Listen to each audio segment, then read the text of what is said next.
नमस्ते। Welcome to भारतीय defence reporter.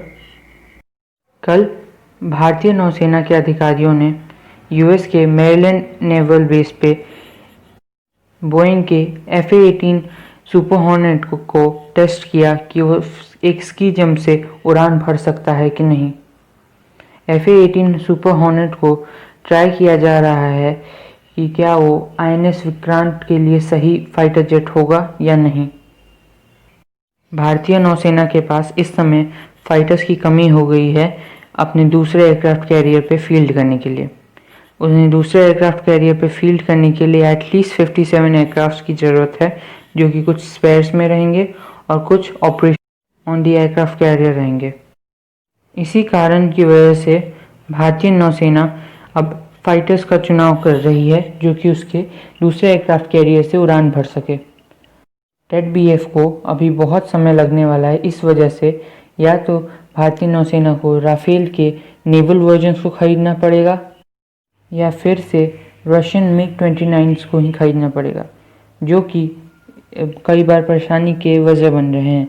इसलिए भारतीय नौसेना इस समय FA-18 के ट्रायल्स ले रही है कि क्या वो भारतीय स्की जंप एयरक्राफ्ट कैरियर से उड़ान आसानी से भर सकता है और भारतीय नौसेना के रिक्वायरमेंट्स को पूरा कर सकता है, जिसके ज़रिए कि US के साथ कोई डील करके FA-18 को इंडिया में ही प्रोडक्शन फैसिलिटी लगा के प्रोडक्शन किया जा सके।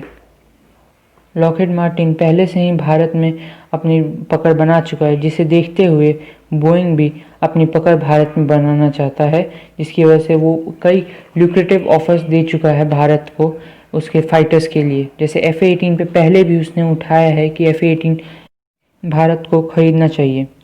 FA-18 ब्लॉक 3 को पहले भी बोइंग ऑफर कर चुका है कई जरिए में। ब्लॉक 3 को एक एडवांस वर्जन माना गया है FA-18 प्रोग्राम का।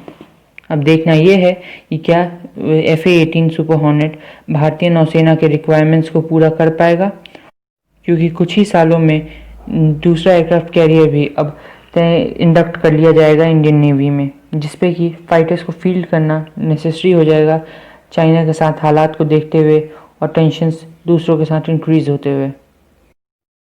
पाकिस्तान की मुश्किलें बढ़ती जा रही है हर पल। अब भारत का देखिए दबाव कैसा है कि अरब कंट्रीज़ ने पाकिस्तान को किसी भी तरह की मदद देने से मना कर दिया। अरब कंट्रीज़ के सबसे बड़े लीडर सऊदी अरेबिया के प्रिंस ने जनरल कमर अहमद बाजवा से मिलने से ही मना कर दिया कि मैं तुमसे नहीं मिलता, जा जो करना है कर ले। बाजवा गए थे कि मनाने कुरैशी के बयान के बाद, लेकिन अब ये हालात हो गए कि बाजवा को भी मना करके उल्टा पाँव भेज दिए उसको वापस।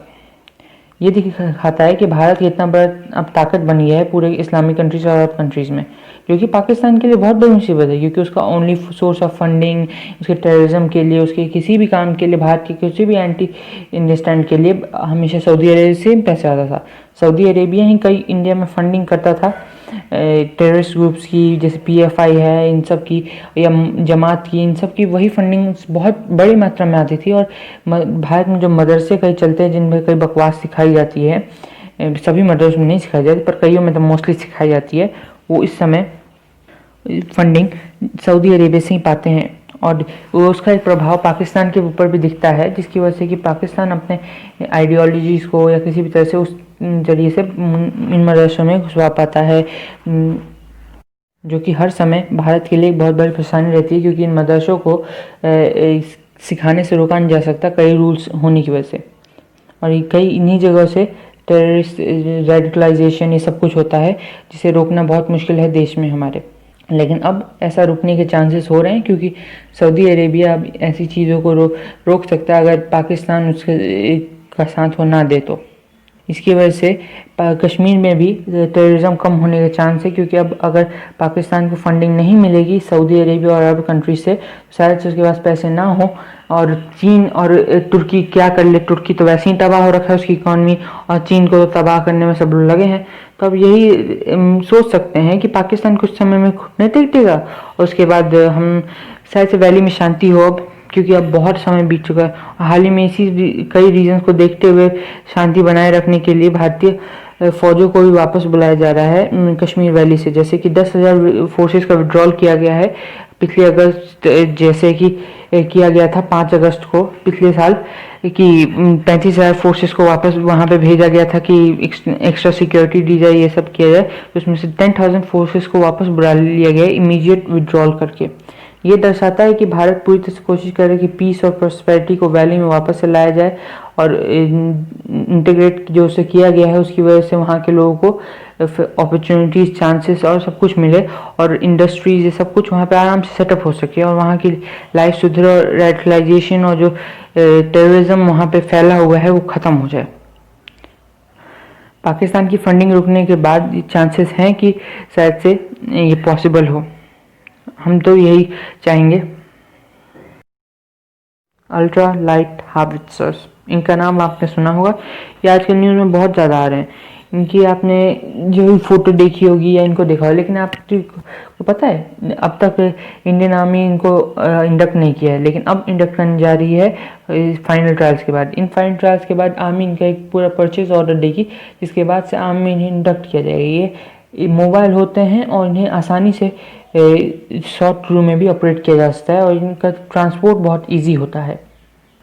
भारत फौज ने जो अपने नए ULH बनाए हैं उनकी मदद से भारतीय सेना को एक बहुत बड़ी मदद मिलेगी और आत्मनिर्भर भारत को भी एक बहुत बड़ा बूस्ट मिलेगा, क्योंकि भारत फौज एक भारतीय कंपनी है और उसके हिसाब उसे टेंडर मिलने के कारण कई लोगों को जॉब्स मिलेगी और भारतीय डोमेस्टिक मार्केट जो है वो इंक्रीज़ होगा और भारत जो बाकी देशों पे डिपेंडेंट रहता है अपने डिफेंस इक्विपमेंट्स के लिए वो नहीं रहेगा। डिफेंस सेक्टर को एक बहुत बड़ा बूस्ट भी है, क्योंकि इस समय ज़रूरत है कि कोई भी देश किसी और देश के ऊपर ना रहे, फॉरेन रिजर्व्स अपने सेव करके रखे इंडिया।